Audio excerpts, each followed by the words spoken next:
And he takes off these expensive gloves, and he puts them down, and he warms up his hands, and he says, all right, give me a quick cut.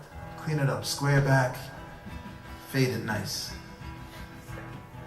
So he gets his haircut. He grabs his candy. He runs to the bus stop.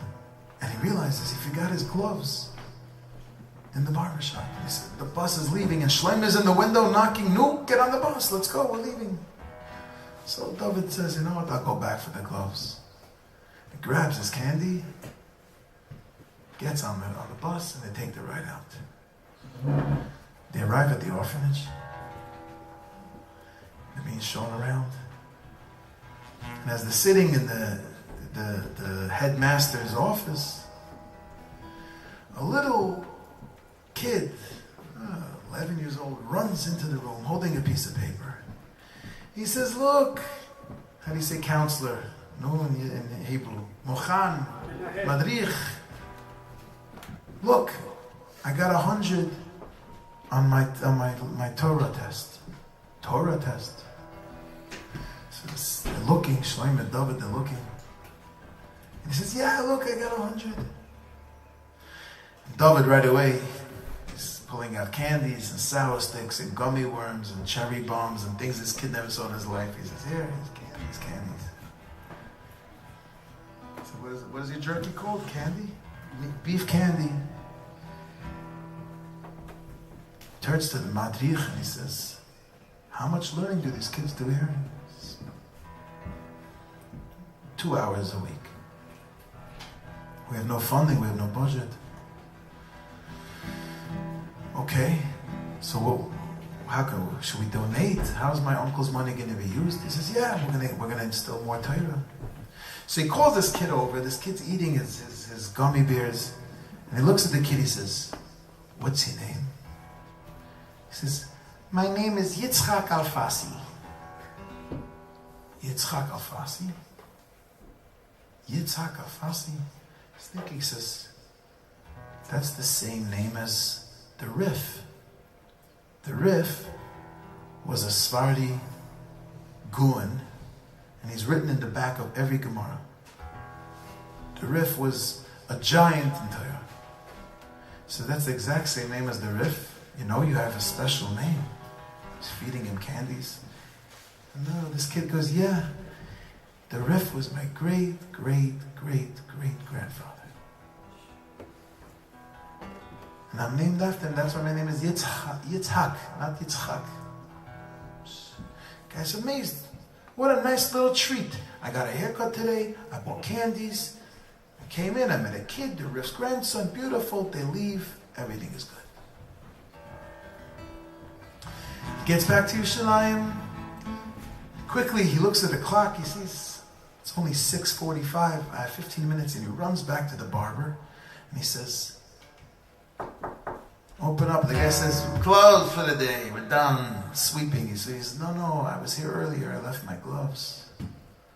He says, one minute. Comes out, unlocks, and hands the guy the gloves.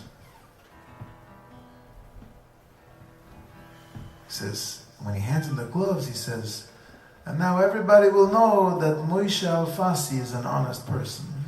Gave you back your gloves. He made it as a joke. He says, Alfasi, you have the same name as the Rif. He says, yeah, he's my great grandfather. This is so funny. I just met a kid, Yitzchak Alfasi. Do you have any sons? Maybe he asked him, do you have any sons? He says, I don't ask. I got married, I was young. When my son was 2-3 years old, me and my wife, she was loy toiv. And we got divorced, and I didn't have the head to be stable. I was unstable. And I was young, and I was divorced.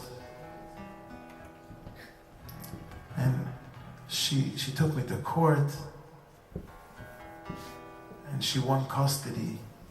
She never let me see my kid. The story goes a few years later, it's terrible. She got messed up with other activities where she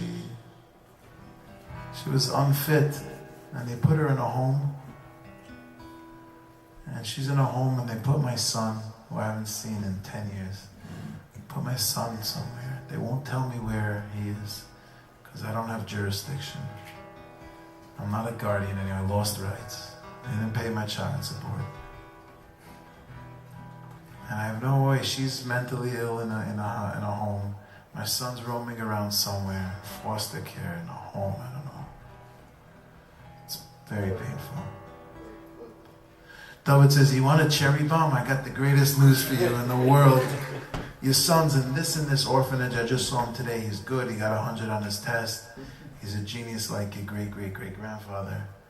And the story goes, this is a recent story, they put them together, and you see how the Rebbeinu Shalom makes the roommate get a haircut, to forget his gloves, to meet the exact moment the kid comes in with the test, to ask him the name, to come back, and this is how Hashem works in his mysterious ways. May we merit to see open miracles. And may we merit to see the greatest miracle of all in our days, your days, very soon. Oh,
sham was mit kapelu in der Goldai mit raskar in der sham was mit kapelu l'chaim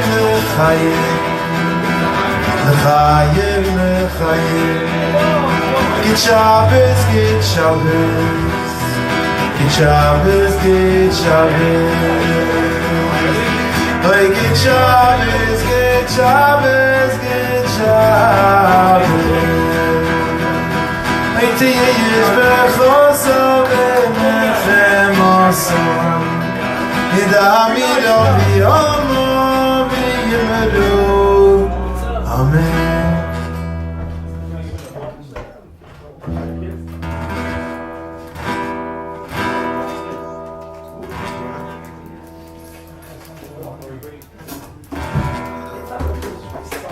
L'chaim. No, another story, another niggin, another break. Should we call it a night? Oh, we'll do that. We'll finish. Give us a story. A story? Story. Maybe we have a new cover in the house. Maybe. We have a new cover in the house. Jacob. What's your name? Jacob? Jacob, play the guitar? No, I wish. Yes. Why couldn't you bring someone that plays the guitar? No problem. Alright, Jacob, what do you do? What can you do? Give an advance. Are you a good listener? Yeah. Okay, that's cool.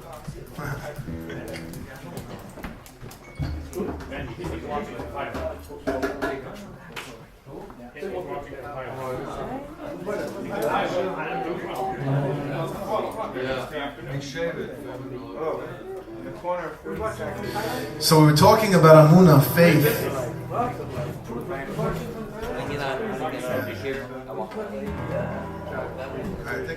take a 30-second read. Yes. What? Yes.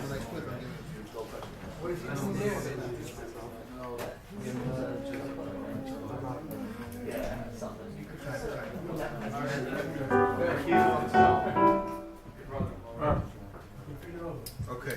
Romy, hurry up. He's going to leave in 2 minutes. So I did. I had to go on my church and do anything. No? Maybe you should say it. I called time and called you. I saw this, right? They call him the Sultan of Amunah. Rabbi Eliezer Brody. His name was for Shlomo Arush. Yeah. Amunah is not about everything turning out okay. It's about being okay with how everything turns out. It's pretty good. But let me tell you about Amunah, because I'm the master. Okay. There's two types of Amunah. You have the Amunah, I believe in Hashem. I believe that everything Hashem does is good. I believe that I'm a Jew and I'm special. And I believe God's looking out for me. But it's still got to make sense. I'm not crazy. If there's something in business or something in my life that's troubling me, that doesn't look good. I mean, of course I have Amunah and faith, but it's more on a level of Hashem's going to help me. And my friends, they tell me, but look, you're in trouble. And I'd rather not look at the problem. And I say, Hashem's going to help. So that's level 1 of Amunah. There's a test after this. You guys better be listening.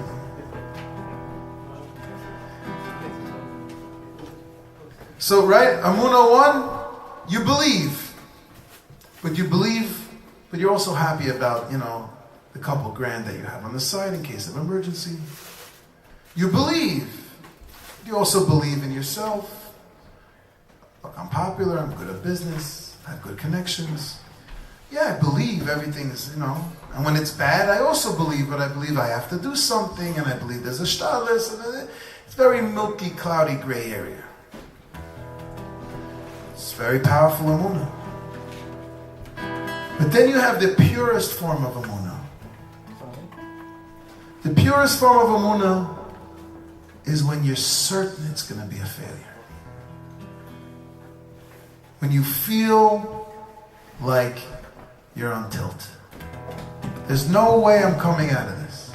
There's no money in the bank that I'm going to cover this month's rent. I can't go talk to that guy in shul who owes me a favor. But after all the things that give us mental peace of mind, when all that's eliminated, you're left with the purest emunah. And let me say it better. When you're at your worst, that's the greatest opportunity to use and display the greatest show of emunah, because you have nothing else other than emunah. Kiva, am I disturbing you? You're disturbing me. Get out. Kiva, you here? When I prepared this, I had you in mind. You know, so they do something great, jokes, people crazy. Does it make sense so far? No. Yeah? No. What's the question? No, come on. No question. Like you speak. Okay, I like it. When you're at your worst, that's the only opportunity you have to really display faith. Because when you're not at your worst, the things that are going good are things you rely on and you feel good about. And it's not an area where you need to apply faith. The year was 1972 and a half. There was a general in the Israeli army. They were fighting and over territories. And it was a time where they were constantly boundaries are moving. The Israeli army was young, and it was dangerous times. This is an amazing story.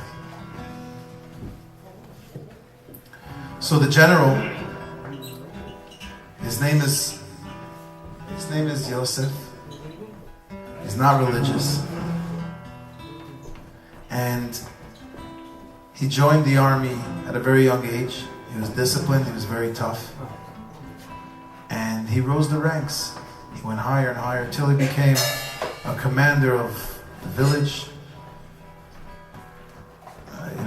The command base. And they moved him up and up till he was in the major area where the soldiers were being held. And he was known for his toughness. He was very tough. Yosef, he was a tough man, killed with his hands. And one night, we have some Israelis here, so I don't want to be called out, but they say the Israeli army is not a joke. Their soldiers don't exactly follow rules easily. So they're very tough. Everybody has to keep the campus clean. If you come out and you'd have a cigarette outside your tent, cigarette butt, they'd call out the whole, all the soldiers from the barrack. All right, you 8. Dig the hole, 6 feet. They would dig the hole. Yosef would take the cigarette butt, throw it in the hole, says, "No, cover it up, now you guys can go back to bed." He ran a very tight ship. One night it was 10:30, it was after curfew. Nobody was out after curfew.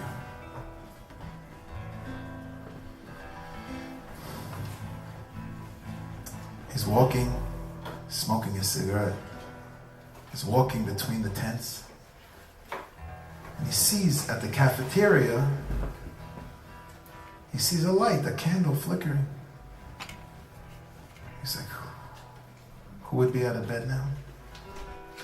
So he walks up there and he sees, from the window he sees 2 soldiers, low-ranking soldiers, and they're sitting by a table.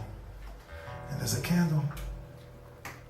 And in front of them, I don't know what it's called, but it's like a tariff card. It's a big thing with pictures and letters. And there's a cup. You have a cup upside down. And Ouija board, no? What's it called? Ouija board? Whatever it is, it's a Pesach Kisha thing. Yeah. And you do certain things with candle and bones of there, whatever, and You bring down souls. the souls of past, they can communicate. They communicate. And he sees this on the table. And he says, what's going on here? He goes and he runs into the cafeteria, and they see him, and they're all panicked. And he's intrigued, and he says, he's about to come down with, a punishment, and he says, what is this?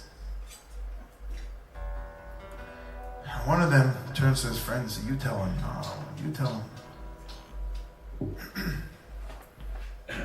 Finally, one of them says, okay, remember 10 days ago, we were all patrolling in the fleet of tanks in the desert.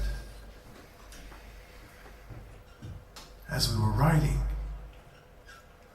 we saw a body of a woman, an older woman. She was dead for a long time in the desert. And the tanks, when we went, we didn't drive around her. We drove over her. And we were the leading tank. And everybody was following us, and we could have moved, but, when the army moves, the army moves. And since that night, I have this crazy dream. Me and my friend, we were the ones driving. We have this crazy dream that this woman's standing there, and she says, you disrupted and you disrespected my body. And you're going to see you and all your men, you're all going to die. I have this dream reoccurring again and again. So we went back to the desert and we brought the bones, some of her bones, and we want to talk to her. And every night we come here, we talk to her, we're trying to reason with her. And the general, Yosef, he's standing there, he said, listen, you guys are doing something, so where's the weed? What do you, come on. Cops and stories, what do you, it's like we're playing dreidel. What do you, come on. They said, look. And they said, Yosef, what's your name? What's your mother's name? And he gives them their name, and he sits down at the table with them. And this cup and the smoke, and we'll skip all the drama. And there's a voice, a small voice emanates out of the cup. And it says, Yosef,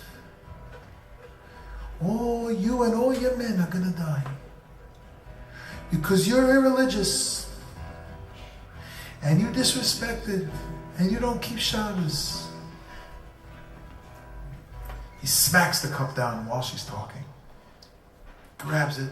He looks at them in the eye and he says, listen, go back to your barracks. You tell anybody about this again. You tell anybody about this or do this again, it'll be the last thing you do. You understand me? I said, yes. They ran to bed. A couple days later, a letter comes from the embassy. Prime Minister wants a meeting. They call a big meeting of the leaders of the army, and they say, listen, Yosef, you guys are like the SEALs, the command, the Navy, Team 6. Says, you guys, before we send in the army to clean up, we send you guys are the scouts. You go in at night dressed in black. You don't go in regular, you go in the long way from the woods. Take with you your best men. You're going to go in from the woods, you're going to scout out, you're going to let us know the coordinates and the targets. Then the army comes in with brute force and just cleans up. But we need intelligence. So, the Arabs that were moving in on the border, and the next morning, they get an address, and at midnight that night, they're all setting out. Yosef is prepping his boys, says, guys, this is the biggest fight of our lives. We lost the last few battles. They keep gaining ground on us. This is Am Yisrael. We are Am Yisrael. This is our land. And he preps them. They all dress in black. And the leader, Sergeant Charlap, with his six-pack, he was there. And they went out in the middle of the night, covert mission. As they're going through the woods, the general sees that there's a village up ahead. So as he's coming closer, he shows them, shh, fall back, does the whole thing. And they stop, shh, shh, And he turns around, and he's motioning for them to come. And he turns around, and he doesn't see them. 4 men were just behind him. He's looking around.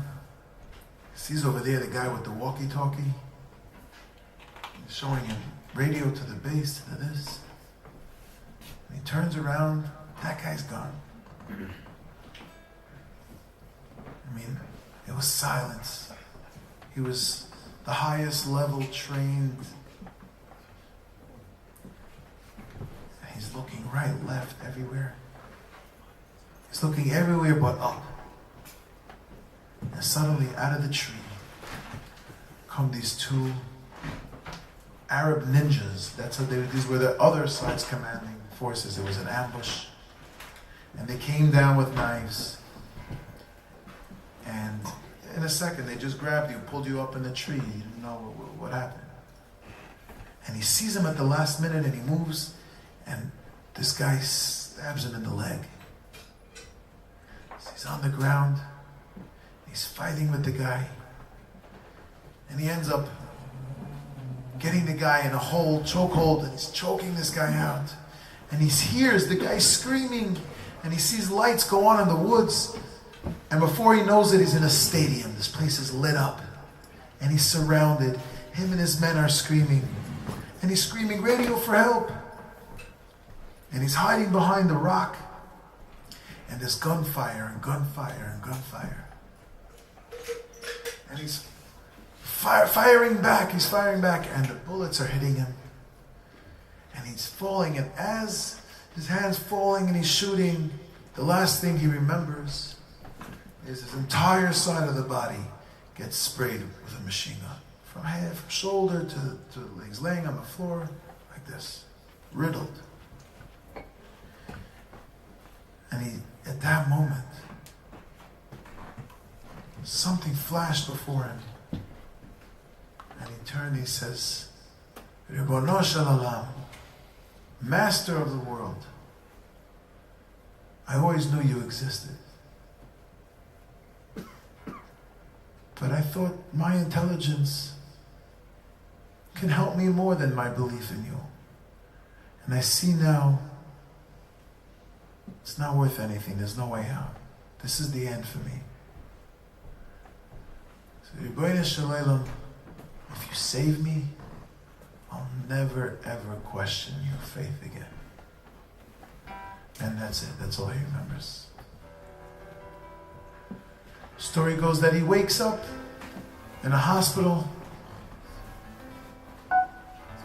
Charles, thank you very much. And he wakes up and he's surrounded by nurses and doctors. And they can't believe he's alive. And they say, what's going on? How are you feeling? He can't even talk. They said, do you know he was shot 38 times? Every single shot was a clean in and out shot. Didn't hit any of your vitals. How's it possible? You're laying on your side. Went in your arm. Went in your legs. You have shrapnel everywhere. You have bullets that missed arteries by hairs. Doesn't make sense. You're alive. Yosef, he became a Baal Tshuva. They say his children sitting and learning now in Yerushalayim today. I forget the family name. It's a famous story. His children are Rabbeim and B'nai Torah. That's not the happy ending. The happy ending is that he never needed to question his faith again. The happy ending is that even though he never believed, and even though Hashem didn't need to save him, and it's easy to believe when you got nothing else to believe in. No atheist in the foxhole. But if deep down you always believed, and just other things are in the way of that belief, at that moment, if you turn to Hashem and say, I'll never question you again, He'll help you, He'll help you, you'll talk and never need to question again. M'chaim, m'chaim. Ya-da-da-da-da, ya-da-da-da-da,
Oh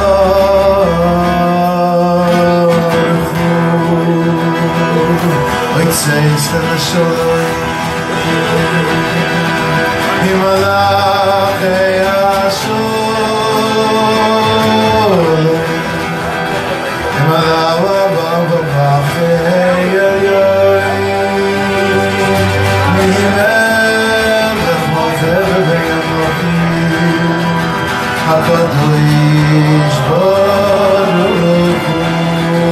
Help me out. Please say, send the shalom. Hey, Malach, Yashor. Hey, Malach, Babach,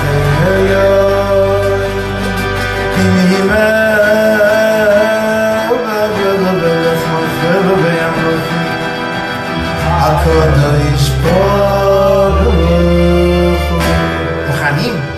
Ay, ay, ay, shalom, shalom, malach, shalom, malach,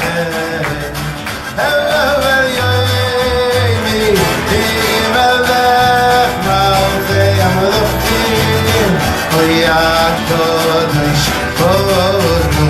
Ay, ay, ay, ay, ay, ay, ay. Ay, malach,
Shema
Rabbi Nachman Me'uman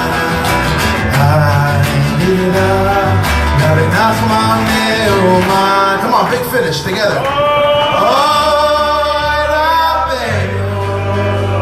Rabbi Nachman, Rabbi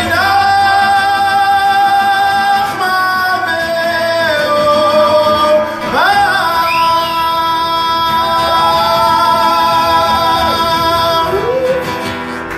Chaim, good job.